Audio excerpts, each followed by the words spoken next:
Mommy Ivy or Brother Donald, whatever they call you people, you will leave my house today. The result of bad blood in a tug of war between tenants and landlords over sometimes trivial matters is a common problem experienced in this part of the world. Mr. Anthony's sister and her husband, the Donalds, were recently sucked into a bitter altercation with their landlord, who claimed that they were too noisy, dirty, and downright diabolical. This fiasco resulted into their prompt eviction from their residence.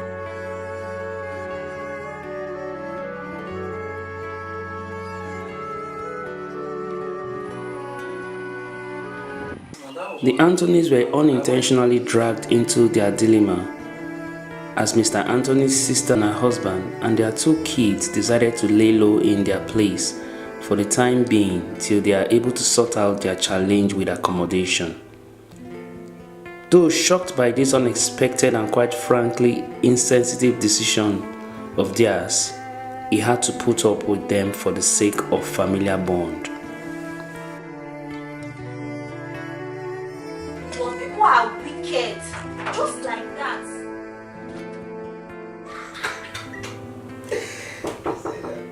Since their arrival, their privacy has suffered a couple of interruptions. He's expecting something.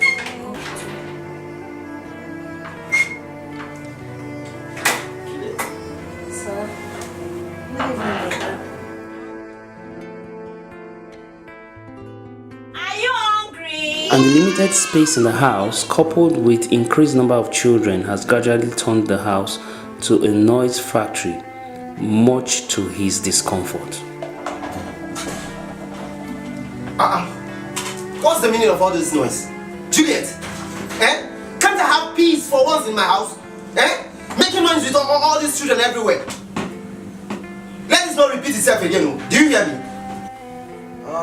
My in-law, I want to truly appreciate. All these have instigated his family decision to rent a 2-bedroom apartment for the Donalds as a way of fast-tracking their move to their own abode.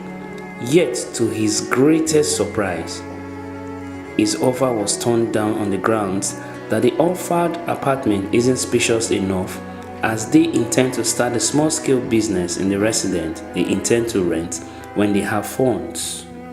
Mr. Donald even had the effrontery to suggest he either get them a bigger apartment or volunteer their late parents' house as an alternative, since the place is empty and not in use.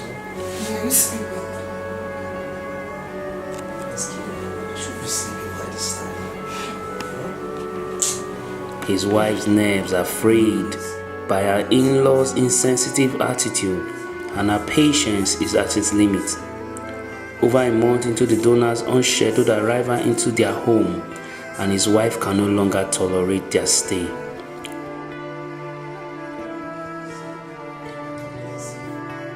don't know how much effort I have put in to ensure that they relocate fast. But yet She has given him an ultimatum to either ask them to leave her home or she will relocate with their kids to France, where her siblings and parents reside. they have to go. How should he handle this issue?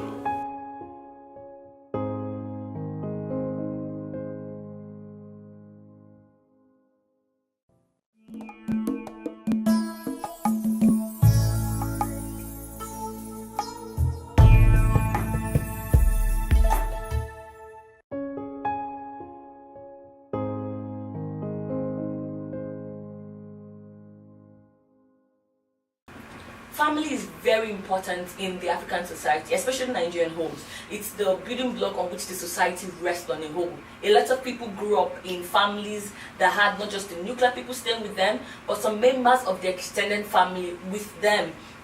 But regardless of all of this, like life, there are always issues that also come up. So what are the coping strategies for families to deal with the issues that come up when they stay with each other? Welcome to another episode of Decisions. My name is Rachel Biogene, your host. On today's episode, we're going to be talking about a topic, familial burden, and it borders around how to deal with members of your extended family staying with you, how to manage your peace, how to manage your privacy, how to manage expectations, and at the end of the day, make sure you have a happily ever after family. Welcome to Decisions once again. I have two guests to join me on today's deliberation, and just on my left is Reverend Victor Ekwe. He's a senior pastor of Church of God Mission International, Dominion Palace, Water Resources, Delta State. Welcome, sir. Thank you so much. It's good to have you on set. Nice to be here again. And on my far left is Pastor Kester Igudalu.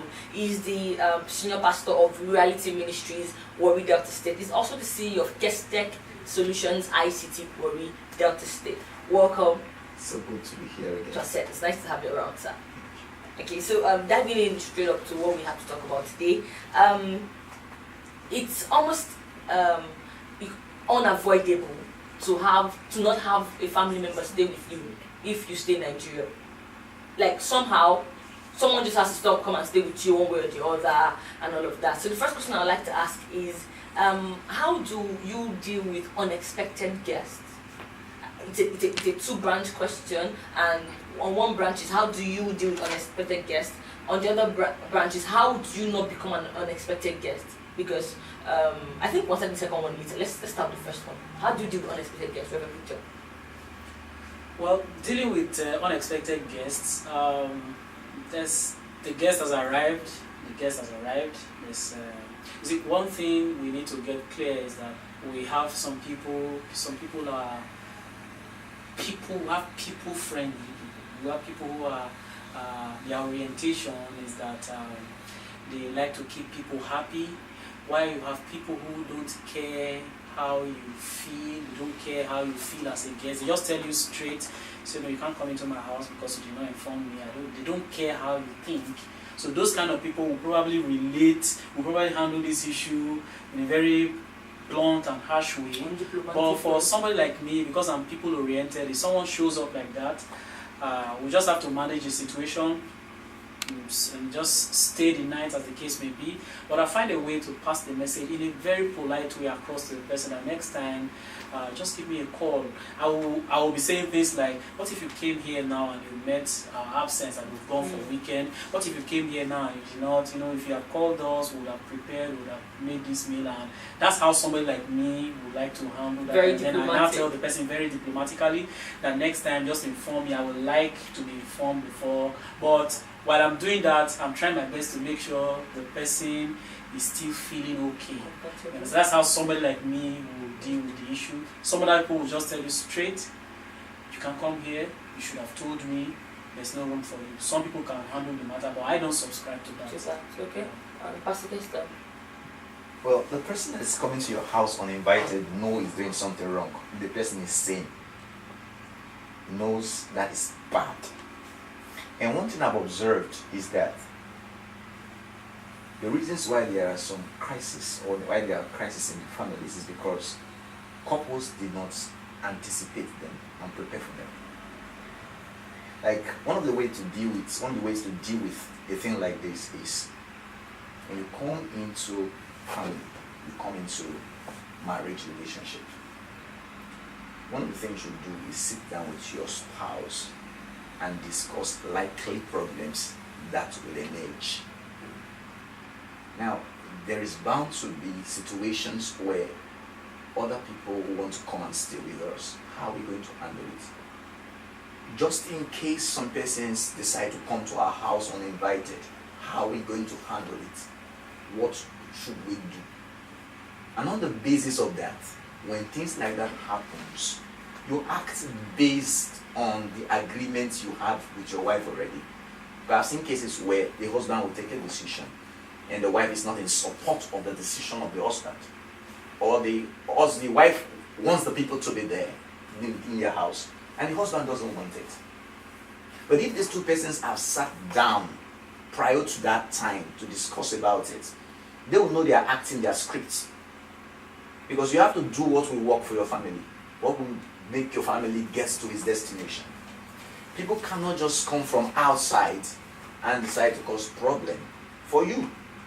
So it's based on what you have already agreed upon. Like when you started asking the questions before we came on set, I tried to personalize it. I tried to look at it from my own perspective, just in case. I looked at my wife holistically, the kind of person she is. I looked at myself. I looked at my house. Just in case somebody just come in uninvited, what am I going to do? Because these are real issues. We're not just playing here. Somebody is out there wanting to make decisions from what we are saying. So we have to be very pragmatic about it. We have to be very, very real about it. Somebody is going through what we are discussing now. So for me, I'll look at my wife. I'll go to my wife and ask, see, look at these people, they've come like this, now what should we do? When they come or prior to their arrival?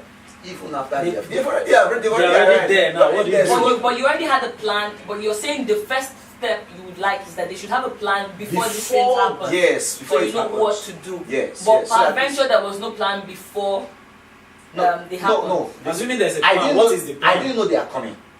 Now they have already arrived. So I'll go to my wife and like, oh, see, the things are already like this. What should we do? Because before they come, I was living there with my wife. If they go, I will still be living there with my wife. If they come with a problem and bring problem, it's I and my wife that will be dealing with the problem. Okay. So before anything, I'll discuss the question with my of what wife. should you do, it's one I would like us to answer Exactly. later on. Exactly. Let's just push it for a while. Let's okay. still touch on some other issues. Because once we do that, we'll answer every other thing. So, should there be a laid down rule as to whether guests would come or not? There's someone I know, the husband's a pastor, they both pastor church. And there's a laid down, somehow, we all know, I don't know how we got the rule, but I know she never told me herself. But somehow there's a general rule that we know that, see, you can't go to this people's house without telling them you are going. Don't try it.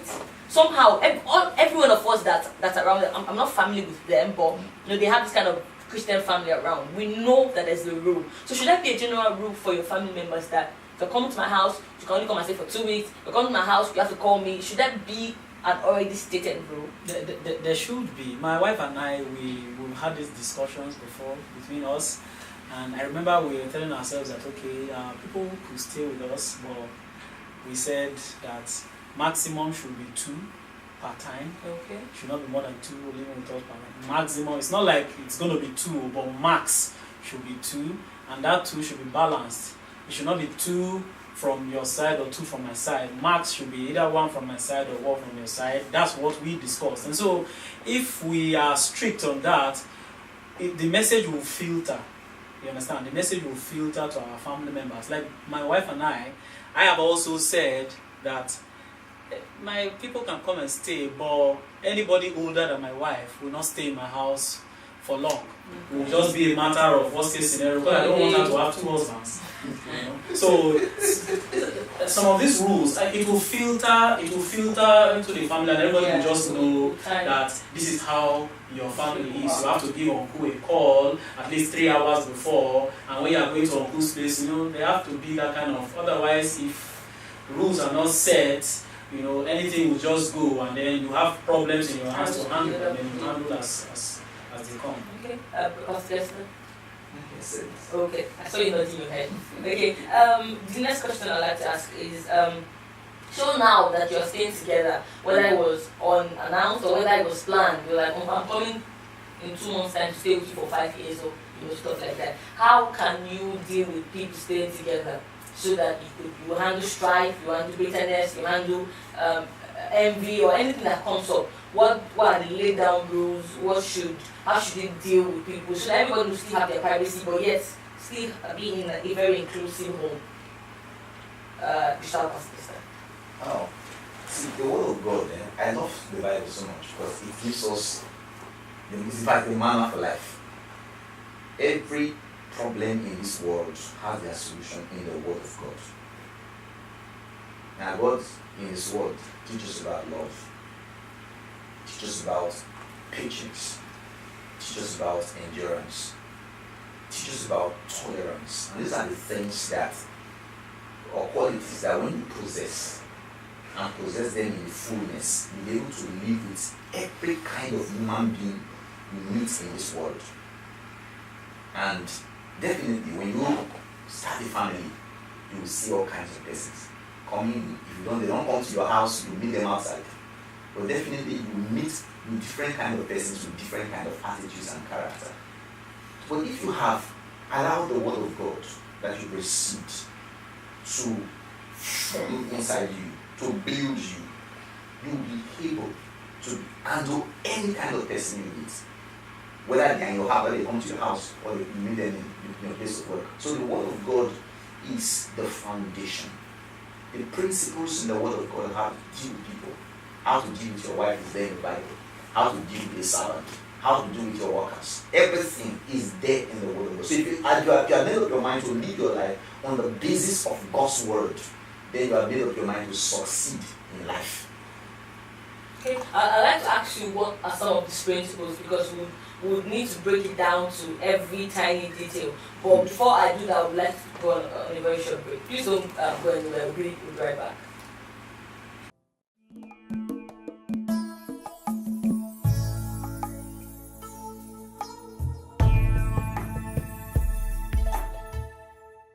Welcome back to Decisions. We are talking about familial budding, and just before going to the break, Pastor Kester was about to give us some principles that the Bible has laid down for us to live life, to live with people.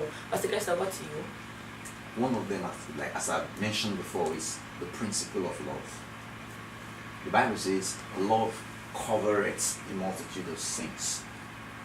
Love is able to accommodate. Love is in itself tolerance. Pastor Kester, how do you accommodate and tolerate people that don't want to be accommodated and tolerated? I mean, I don't know if you had some kind of people stay with you. I know it's very sweet to say love, accommodate, tolerate, but when you have somebody continually break the plates in your house, I'm going to give you an example. We used to have a neighbor that we shared the same space, the same veranda, and in a whole year, these guys won't sweep, they won't do anything. It's fine. We shall sweep. We shall do anything. We shall do all the cleaning. But the problem comes in after you have cleaned and you have done all the cleaning. They will come to mess up the place and still go. It's kind of hard to tolerate and accommodate this kind of people. Can I just come into it? Okay, go ahead. To say something. You see, I like to advise any newlyweds watching this program right now. If you're just getting married, please do not allow anyone to stay with you, at least for the first 1 year. Remember that the Bible says you should live and cleave. There's a purpose for that. Because during the formative years of your marriage, it's very, very important that you and your wife, you stay together, you do the cleaving, you do the understanding yourself, and there's a third party at that point. In lots of marriages, they are never able to get it right. In some cases it's possible, but if it is possible, what we're saying now is that if it is possible within your means, that the first year of marriage you stay together with your spouse alone. Does that include without children, without getting? No, I'm talking about external people, either father or mother or brother or sister or whatever. If it were possible, we know that sometimes the living to cleaving sometimes is not 100% possible in our environment here, but if it is possible, it will go ahead, it will go a long way to help you. Now, let's also remember that for those who find themselves in that situation where they cannot avoid it, somebody is with them, Romans 12:8 says, as much as possible, live peaceably with all men. So you're going to try your best as much as, because it has happened. Because some of us, maybe you or maybe yourself, you know the effort it took people to raise you. And so now you have found yourself in a situation where you have somebody that you have a responsibility and then you want to push the person away. So in that particular case, try your best to live peaceably. Preach this message to your wife. Both of you can have that understanding that, look, let's try our best. And let me tell you something. The situation is not going to be like that forever. But one thing I am sure that thing will do for you, it will build your own character. it will build your own character. You know, say the trial of our faith worketh patience. It will build your own character. After that experience of that, let's say 1 year, 2 years, and that person is gone, your patience would have improved a lot. It would have built your own character.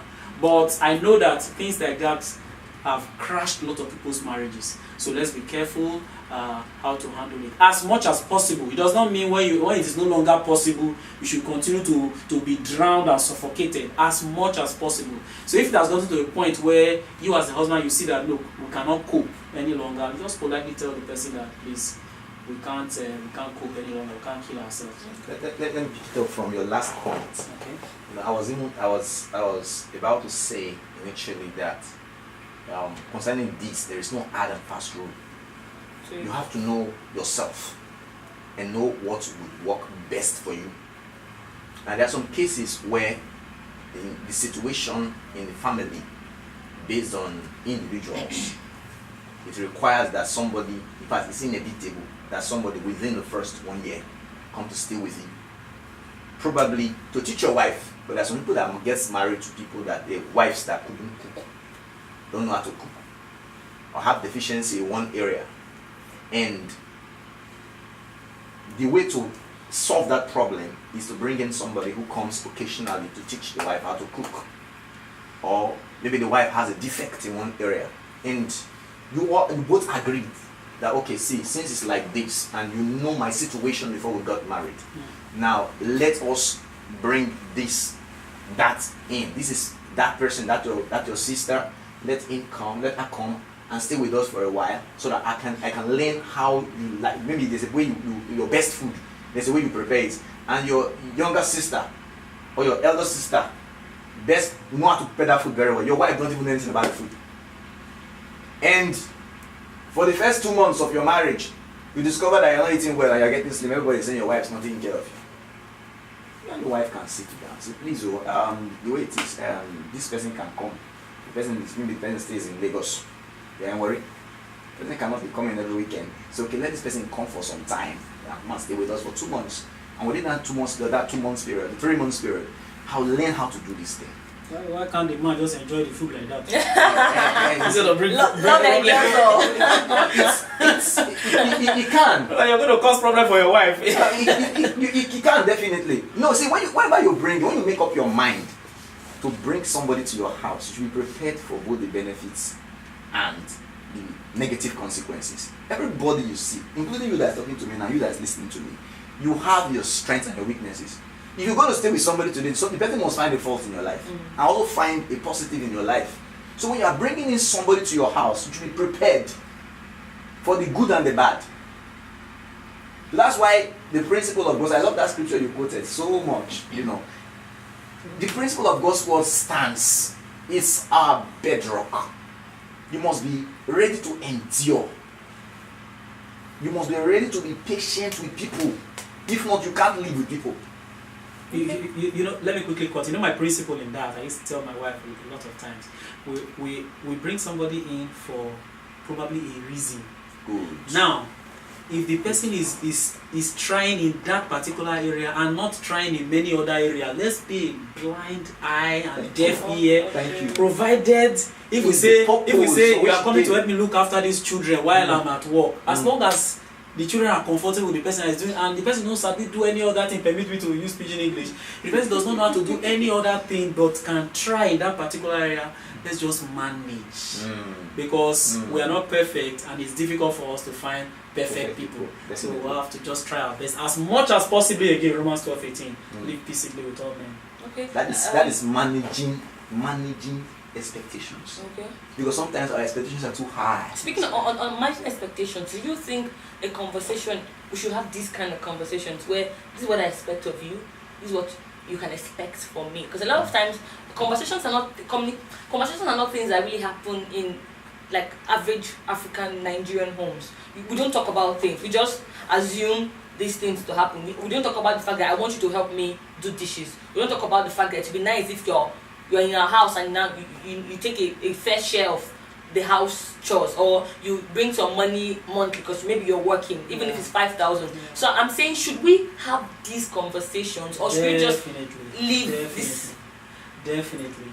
Definitely. But unfortunately, most of the times we don't do it. You are educated and you maybe you're not the average Nigerian home, so you can say definitely I can have this conversation. But how can other people watching out there, how can it be easy for them to imagine a sister-in-law telling our sister-in-law, see, so we need you to be paying or giving some money. These things are awkward for some people. So how can they better communicate their expectations to the people staying with them? It's by communicating their expectations. Just sit the person down and just say what you expect. But some of the times when we're bringing that person in, maybe because of our capacity, I'm capable of paying my bills, including your bills. So because of that capacity that we have, we decide to ignore, say just come, just stay. Or maybe as at that point in time, the person doesn't even have an income. So while in your house, the person starts having an income, and then before you know, you begin to expect that, can't he use his mind? Can't he use? So to avoid that, it's better to just have that conversation to say, okay, you know what? Can you be doing this and doing that? Well, it's better to have that. That's why, see, we have our culture, but sometimes we can pick some good things. I was living. Sorry. Let me say before I forget. Okay, go ahead. If I remember later, I won't be happy. Now, you said something I like so much about why you and your wife discussing the purpose for bringing somebody. It's very, very important. Yeah. Don't just allow people come to your house because your house is because you are a good Samaritan, or because you see yourself as. Where you're getting to, I want us to actually talk about it, but not right now. So I don't want to talk about this right now. So can we? I would remember to ask you. Don't worry, it's something we should talk about later. But this is how much you can actually talk about right now. We would continue this same conversation next week. Don't go anywhere. If you need to talk to any of us, our social media handles are on the screen right now. You could reach to either of our daily brands personally, myself personally, or to the Cliff Studio generally. This is the much we can take right now. We're going to continue this same topic, same time, same station next week. Thank you.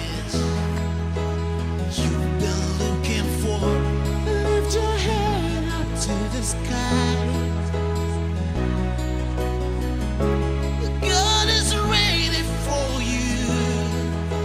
Healing